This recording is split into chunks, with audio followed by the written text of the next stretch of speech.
pielgrzymował do Twojego sanktuarium w Guadalupe. Dziękował tam za wszystkie łaski, które doznał przez Twoje wstawiennictwo i prosił o kierowanie Jego dalszą drogą życia. I Ty nie opuściłeś Go, o Najświętsza Matko. A w dniu dzisiejszym stajemy przed Twoim cudownym wizerunkiem i podobnie jak nasz Ojciec Założyciel, dziękujemy za niezmierzone dobra, które od Ciebie doświadczyliśmy. Matko Boże Podaństwa, Matko Jedności, połącz nas w jedną rodzinę szpitalną, żebyśmy wzajemnie się wspierali i służyli Synu Twojemu, podążając drogą zbawienia. Bracia, współpracownicy, wolontariusze, niech starają się pomagać potrzebującym tak, jakby w chorym pielęgnowali Twojego Syna. Natchnij naszych pacjentów na gorącą modlitwę za swoich opiekunów. Pomóż im przyjmować i ofiarowywać swoje cierpienie, jednosząc się z cierpiącym Chrystusem. Boga Rodzicom, prosimy Cię o potrzebne łaski dla kobiet w stanie błogosławionym, dla ich dzieci i rodzin. Wesprzyj również i tych, którzy borykają się z problemem bezdzietności. Matko dobrej przemiany, spójrz mi na tych, których serca są skute obojętnością i niedowiarstwem. Wyzwól więźniów alkoholu, narkotyków i wszystkich innych nałogu. Jezu Chryste, który stałeś się posłuszny Ojcu aż do śmierci krzyżowej, daj nam za pomocą Twojej Matki poznać i zawsze wypełniać przedobrą wolę Twoją, który żyjesz i królujesz przez wszystkie wieki wieków.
Ojcze nasz, któryś jest w niebie,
Cieszę się, że razem z Wami mogę też tutaj być w tak wyjątkowym miejscu i właśnie, że mogę Was odwiedzić z tym cudownym, pięknym wizerunkiem Matki Bożej Kodeńskiej. Moi kochani, w ramach historii tego obrazu Matka Boża Kodeńska nie zawsze była kodeńska.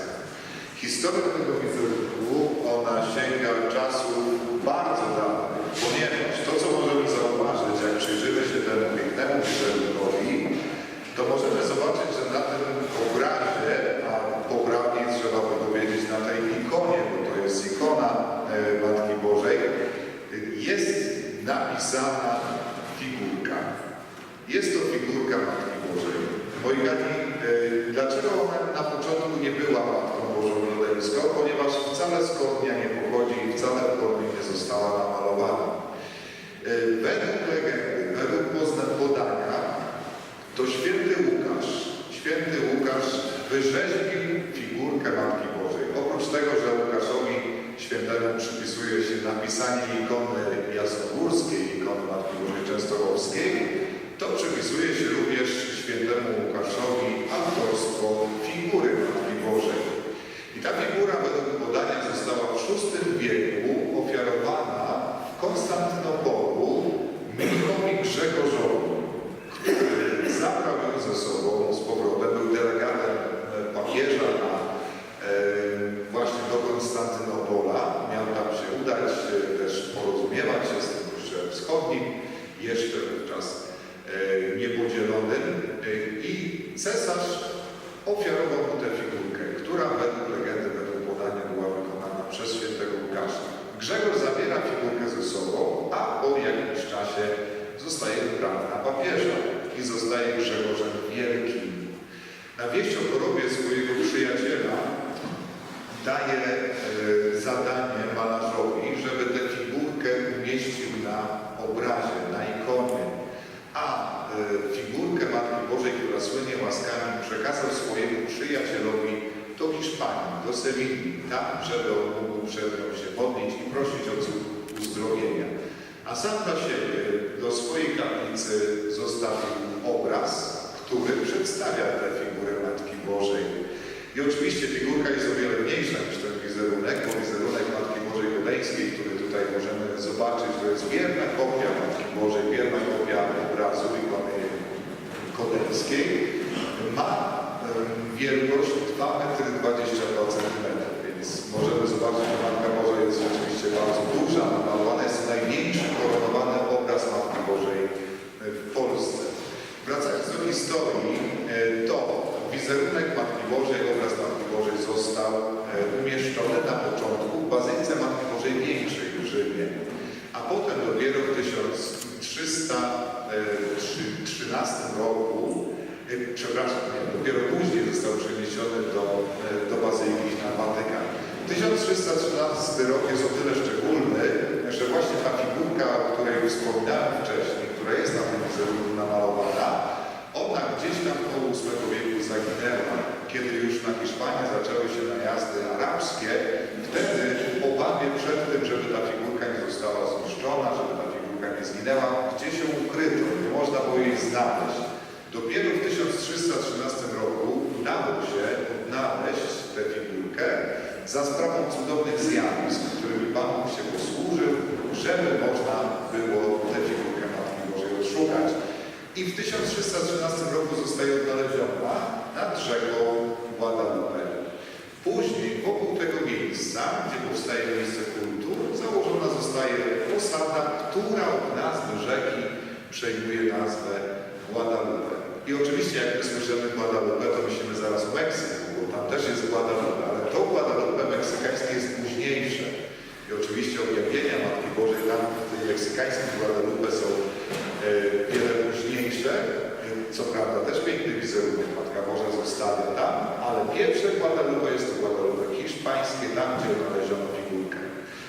Jak to się stało, że ten obraz, który jest obrazem figurki znalezionej w Guadalupe, będącej w Hiszpanii, obraz, który ma swoje źródło od papieża Grzegorza z Rzymu, nagle znajduje się w Kodniu. Moi kochani, wszystko jest związane. Historia pojawienia się Matki Bożej guadalupieńskiej, bądź też gregoriańskiej,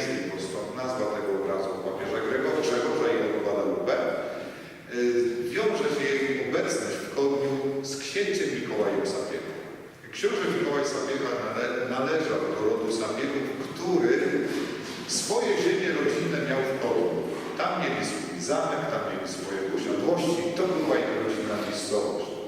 Książę Mikołaj Sapiega, zwany pobożnym ze względu na rzeczywiście swoją wielką miłość do Pana Boga, był to człowiek, który żył na przełomie XVI i XVII wieku.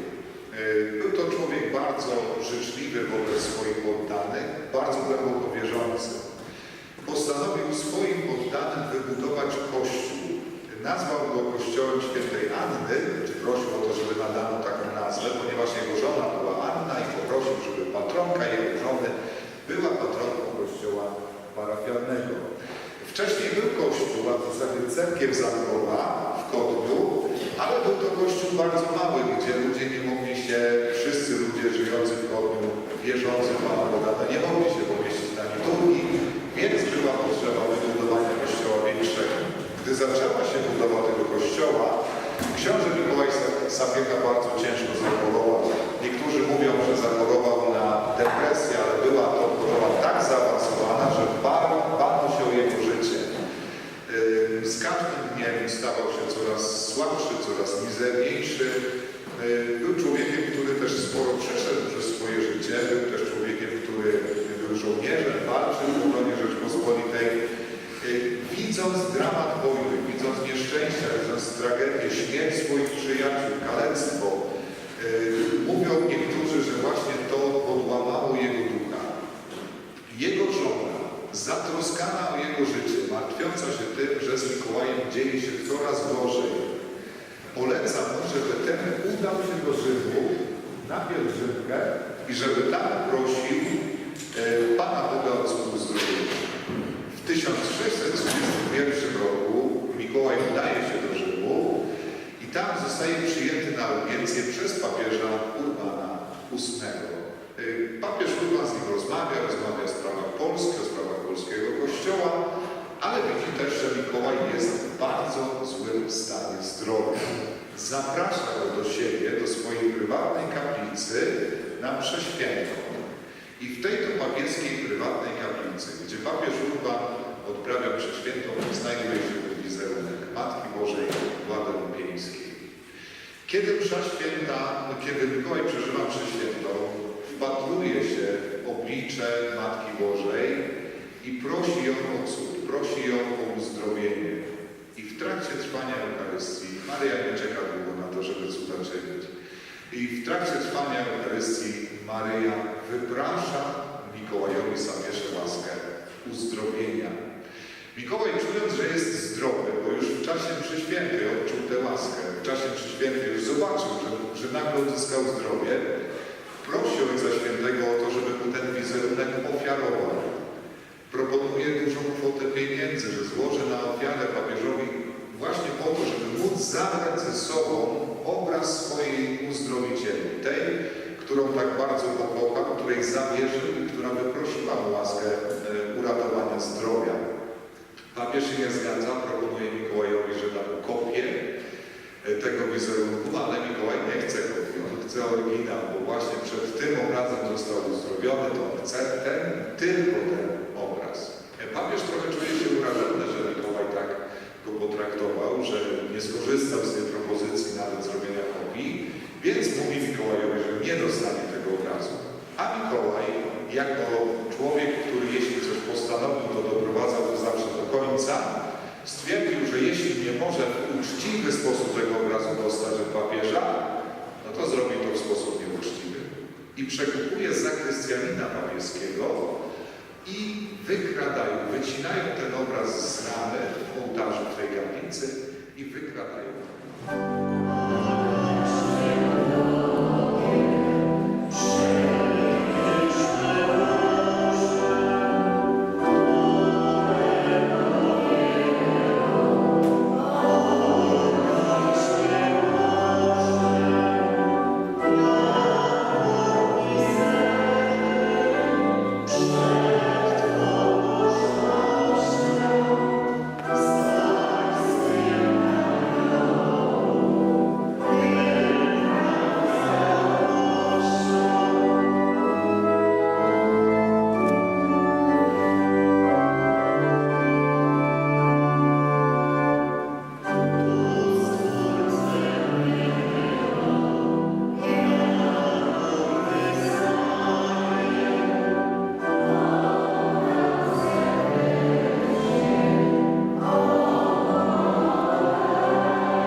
Matko Najświętsza, słynąca cudami w swym obrazie w godniu, pozdrawiam Cię, Matkę Boga i Twoją Matkę. Pan nasz Jezus Chrystus, któremu wiernie służyłaś, jako Syn był Ci posłuszny za życia ziemskiego i na Twoją prośbę uczynił pierwszy cud w Kanie Galilejskiej. Teraz również chętnie Cię wysłuchuje, gdy się wstawiasz za nami. Błagam Cię, Najświętsza Matko Boga i moja Matko, wstaw się za mną w mojej potrzebie. Teraz w chwili ciszy powierzmy Maryi nasze sprawy.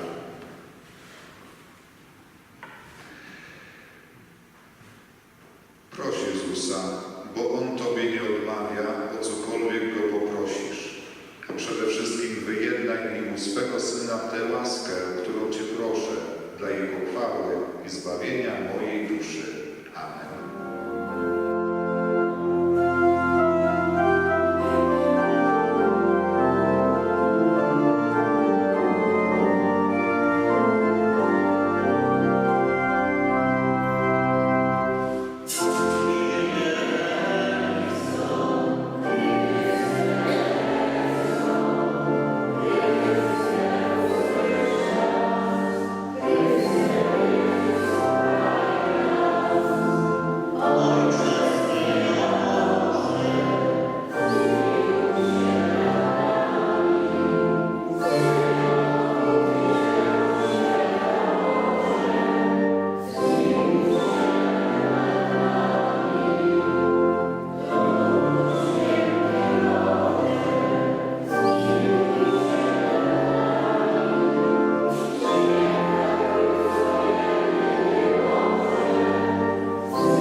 Módl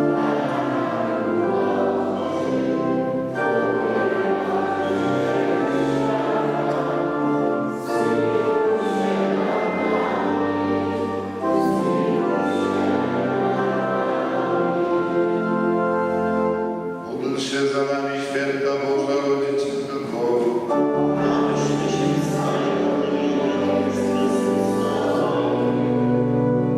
Módlmy się, prosimy Cię, Panie Boże, dozwól nam, sługom Twoim, cieszyć się trwałym zdrowiem duszy i ciała, za przyczyną Najświętszej Maryi, zawsze Dziewicy, racz nas uwolnić od doczesnych utrapień i obdarzyć wieczną radością przez Chrystusa, Pana naszego, pod Twoją ochronę.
Adamowicz w 9. rocznicę śmierci, jej męża Stanisława, za zmarłych rodziców Katarzyny i Tomasza Leja oraz zmarłych z rodziny Leja, Tadeusza, Bronisławy i Zbigniewa, a także za zmarłych rodziców w terenie i Leszka Adamowicz w 75. rocznicę urodzin z prośbą o dar i radość nieba. Jan Olesie Intencji z podziękowaniem Panu Bogu za dar życia i powołania zakonnego. Ojgani, to co widzimy na obrazie, to widzimy Maryję, która niesie Chrystusa światu, niesie Chrystusa nam. Spotykamy się na Eucharystii. Maryja prowadzi nas do Eucharystii, bo jest miasto Eucharystii.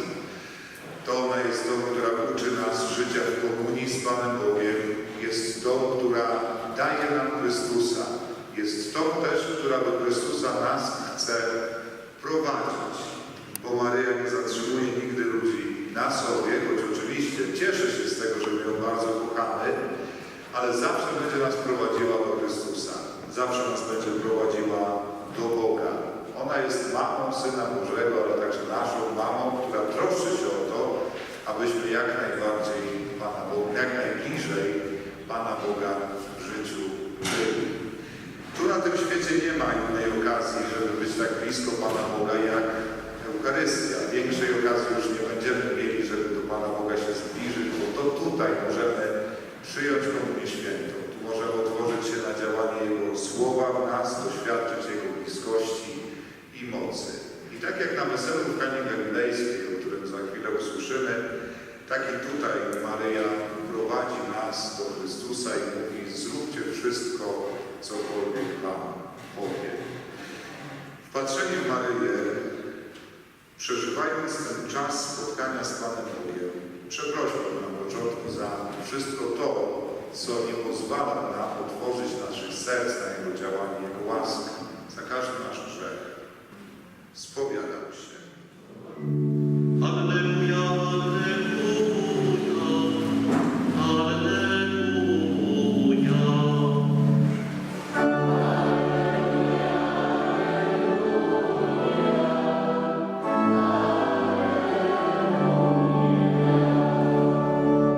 Zdrowaś Maryjo, łaski pełna, Pan z Tobą, błogosławionaś Ty między niewiastami.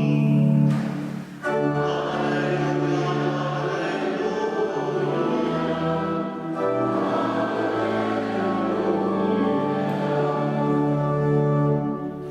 Pan z Wami.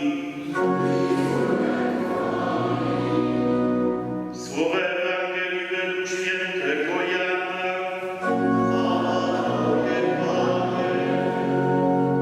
W Kanie Galilejskiej odbywało się wesele i była tam matka Jezusa.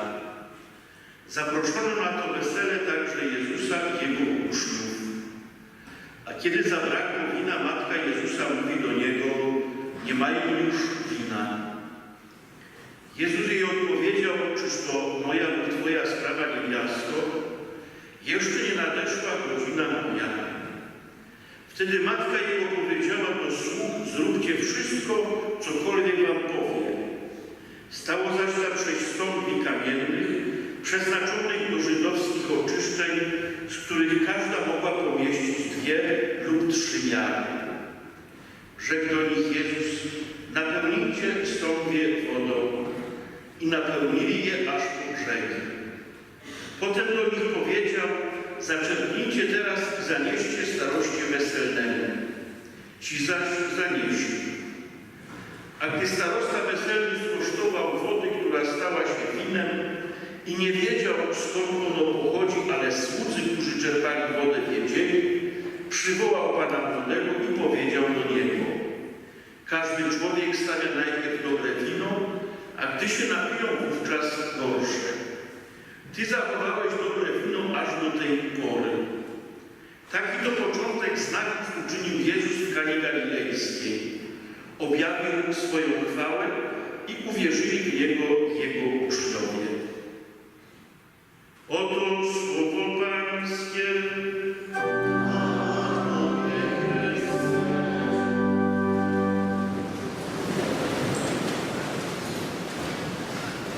Wyganił jakiś czas temu jeden z moich znajomych, który, no, tak nawiasem mówiąc, przeżywa różne dramaty w swoim życiu, bo niejednokrotnie doświadczył krzywdy od ludzi, którym bardzo mocno zaufał.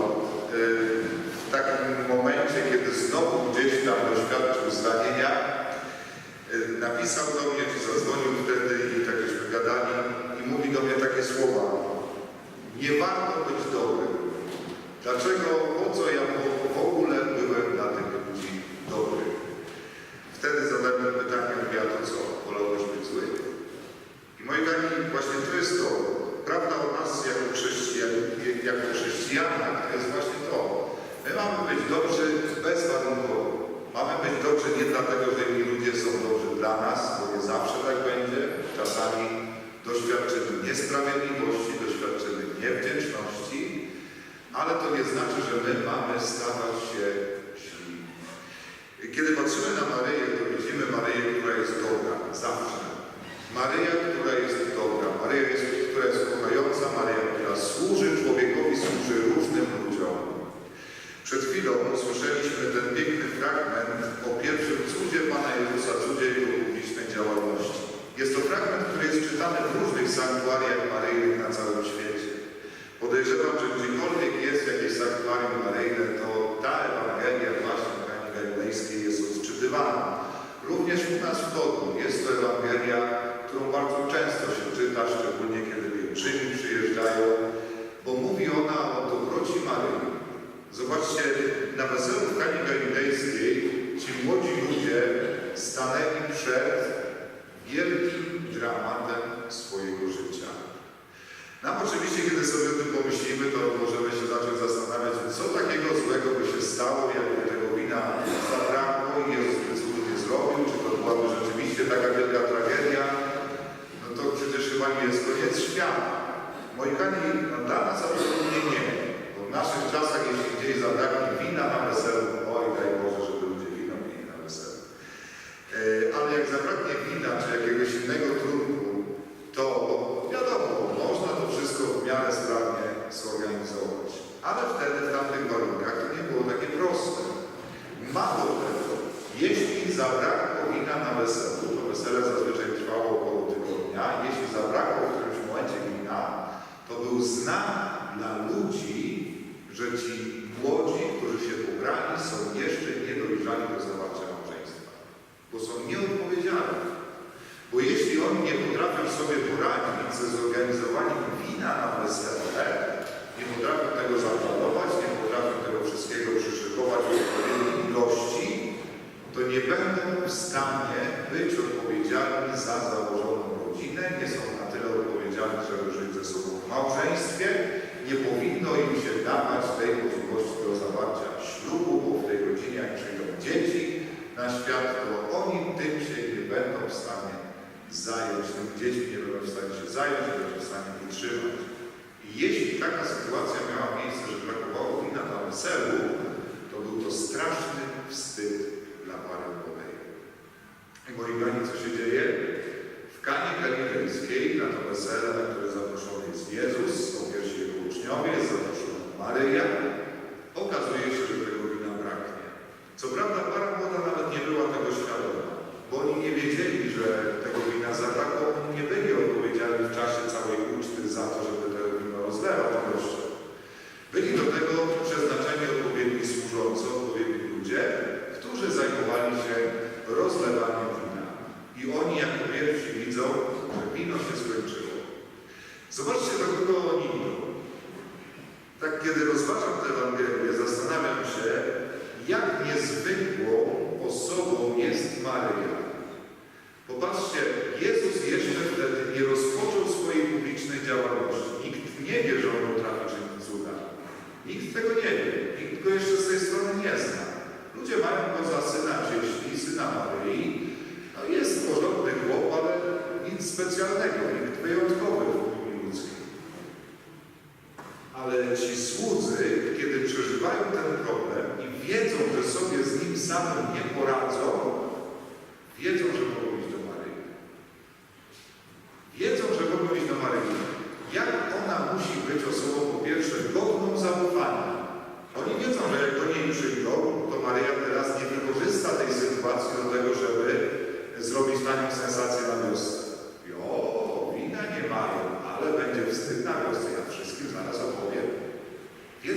Maryja w ten sposób się nie zachowa. Wiedzą, że Maryja jest dyskretna, godna zaufania. Ale też zobaczcie, jaką opinię musi mieć wówczas w środowisku Maryja, jeśli oni wierzą, że w tej sytuacji, w której oni nie są w stanie nic zrobić, to Maryja da radę poradzić sobie z tym problemem. Że jej się to uda. Maryja jest w opinii tych ludzi osobą godną zaufania, ale osobą tak sprytną i zaradną, że wiedzą, że z największym problemem można się do niej zwrócić. I rzeczywiście do Maryi przychodzą, mówią jej, co się dzieje, i wtedy Maryja idzie do Jezusa, powiedzielibyśmy dzisiejszym językiem, modli się wstawienniczo, czyli Pan Jezusowi przedstawia konkretny problem tych ludzi. I na prośbę Maryi, o wiele wcześniej niż Jezus planował, bo mówi przecież nie nadeszła jeszcze moja godzina. O wiele wcześniej niż planował, Jezus czyni pierwszy cud swojej publicznej działalności. Każe sługom nadać wody do stopni kamiennych i tę wodę przemienia w wino. Niektórzy mówią, że było to mniej więcej od 600 do 800 litrów wina, więc ogromna ilość. I zobaczcie, dlaczego Maryja tak czyni? Bo Maryja jest dobra. Jak wspomniałem wcześniej, Maryja jest mamą, która troszczy się o swoje dzieci, mamą, do której my możemy przychodzić z naszymi problemami. Kiedy przeżywamy coś trudnego w życiu, trudno niekiedy znaleźć osobę godną zaufania, której człowiek może się zwierzyć. Czasami trafimy na dobrego księdza, czy psychologa, lekarza, przyjaciela. Mamy różne osoby. Ale niekiedy przeżywamy takie trudności, że kiepsko jest znaleźć osobę, z którą możemy się podzielić rzeczywiście całym bólem swojego serca. Bo czasami sobie myślimy, a po co ja będę zadręczał tego porządnego człowieka, po co będę komuś czas zabierał. I czasami uciekamy od tego, żeby podzielić się z kimś swoim problemem. A Maryja jest mamą, która też nas cierpliwie słucha. Maryją, która chce z zaufaniem, tymczasem też z cierpliwością wysłuchać tych wszystkich spraw, które dręczą nasze serca. Możemy przyjść do niej zupełnie jak ci słudzy na weselu i powiedzieć, co nas boli. Powiedzieć, z czym sobie nie radzimy, co jest naszym kłopotem, czego się wstydzimy przed innymi ludźmi też, do czego się wstydzimy przed innymi ludźmi przyznać. To z tym wszystkim możemy iść do Maryi. Ale też z pewnością, że Maryja jest mamą, która o tych naszych sprawach powie Jezusowi. O tym wszystkim, co jest dla nas trudne, bolesne, z czym sobie nie radzimy, ona z tym wszystkim pójdzie do Jezusa, a Jezus jest Bogiem i Panem, który uczyni cud również w naszym życiu. Sanktuarium Kodeńskie to jest sanktuarium, tak jak mówiłem już w historii, opowiadając historię obrazu, to już blisko 4 wieki ludzie doświadczają różnego rodzaju łask. W historii opowiadałem Wam o pierwszym cudzie, poza oczywiście uzdrowieniem Zabiego, o tym pierwszym cudzie uzdrowieniem niewidomego człowieka, ale na tych cudach się wcale historia sanktuarium maryjnego w Koniu nie skończyła, bo te cuda dzieją się aż po dzień dzisiejszy. Jeden z naszych współbraci, moich ojca Mika, ojciec Paweł, który jest z mojego roku, przez kilka lat był tam w koreańskim sanktuarium i jakiś czas temu myśmy rozmawiali i dzielił się taką historią związaną z jego przyjaciółmi. Któregoś razu jego przyjaciele, ludzie, których już dosyć długo znał, zadzwonili do niego z poważnym problemem. Byli już kilka lat po ślubie i nie mogli doczekać się potomstwa. Różnego rodzaju choroby, różnego rodzaju trudności, no i wielki dramat tych młodych małżonków, bo wspaniałe, kochające się małżeństwo, głęboko wierzący ludzie i chcieliby, żeby właśnie w ich małżeństwie dzieciątko się pojawiło, ale nie udawało się tyle lat. Zadzwoniła ta jego koleżanka do niego ze łzami w oczach, mówiąc, że jest im tak strasznie trudno, że tak bardzo im serce już boli, bo pragnęłaby zostać mamą, a nie może. Słysząc to też pragnienie i słysząc te łzy przez telefon, to powiedział, że będzie się za nim modlił. Nie czekając długo, było to wieczorem, bazylika wtedy już była zamknięta, tam nikogo w środku nie było, pielgrzymi już dawno poszli. Wziął klucze od bazyliki, poszedł przed obraz Matki Bożej Kodeńskiej, który znajduje się w głównym ołtarzu i na tym ołtarzu przed Maryją złożył ofiarę Panu Bogu Ojcu, ofiarę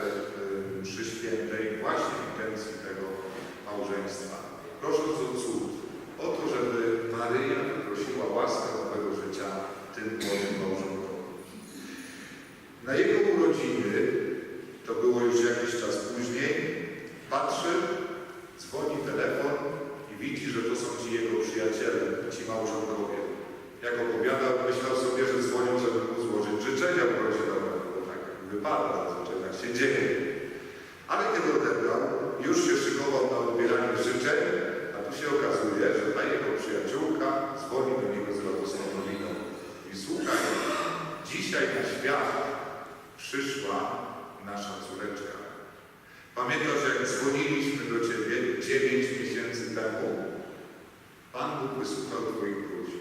Wysłuchał próśb Matki Bożej Jelenskiej i dał nam łaskę potomstwa. I moi kochani, też, jak opowiada Paweł, to dla niego był taki prezent, bo on mówi, że o tej modlitwie zapomniał przez jakiś czas, bo poszedł, pomodlił się, powierzył sprawę Matce Bożej i tę sprawę zostawił. A co się okazało, że właśnie dokładnie w dzień jego urodzin ta mała dziewczynka na świat przyszła. I Pan Bóg w ten sposób też mu przypomniał właśnie o tym, że Matka Boża wysługuje próśby, które się przez nią zanosi do Pana Boga i rzeczywiście te wszystkie nasze sprawy i trudności, w jej je powierzamy, ona to wszystko do Pana Jezusa przynosi. Moi kochani, zobaczcie, i my też możemy przyjść do Pana Boga, przyjść do Maryi z taką ufnością. Z taką ufnością, jaką mieli ci ludzie na weselu w Kanie Galilejskiej. Z taką ufnością, z jaką dzwonili ci młodzi przyjaciele Pawła, żeby prosić go o modlitwę przed Matką Bożą Kodeńską. Bo Maryja jest również i naszą mamą. Mamą, która jest zainteresowana swoimi dziećmi. Mamą, która jest dobra dla swoich dzieci. Nie dlatego, że my jako Boże dzieci i dzieci Maryi jesteśmy dobrzy i święci, bo to nie bywa w naszym życiu. Ale dobroć i miłość Maryi jest bezwarunkowa. Bo ona nas wzięła jako swoje dzieci i nas kocha. I możemy z tymi różnymi sprawami do niej śmiało przychodzić. Na koniec chciałbym podzielić się z Wami taką anegdotą. Pewien profesor medycyny wziął któregoś razu swoich studentów do takiej sali w szpitalu, właśnie na uniwersytecie, który badał. Wziął do takiej sali, gdzie znajdują się pojemniki z różnymi częściami ludzkiego organizmu. Tam różne organy, na tych organach oczywiście różnego rodzaju choroby, właśnie po to, żeby tym młodym ludziom też pokazać, żeby ich uczyć, ale trochę też ich przeegzaminować. I kiedy w tym pomieszczeniu tak chodzili, zatrzymywali się przed różnymi pojemnikami, to on zawsze zadawał pytanie, co to jest za organ, do kogo on należał, jaką chorobę tutaj widać. No i studenci odpowiadali na jego pytania, przedstawiając kolejne części tego ludzkiego organizmu i te choroby, które tam były widoczne. I w pewnym momencie profesor zatrzymał się przed pojemnikiem z nienormalnie dużym sercem. I znowu to samo pytanie, do kogo, co tutaj widzimy za narząd, do kogo należał. No i taka chwila ciszy, ale po tej chwili zgłosił się jeden ze studentów i mówi tak, panie profesorze, ja tak sobie myślę, że to musiało być serce jakiejś matki. Moi pani Maryja, jak byśmy mogli powiedzieć, ma nienormalnie duże serce. Ma serce, w którym jest miejsce dla każdego człowieka, dla każdego i każdej z nas. Bo Maryja jest naszą mamą, do której możemy zwracać się o pomoc w tych sytuacjach, szczególnie w tych sytuacjach, w których my sobie nie radzimy. Amen.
1520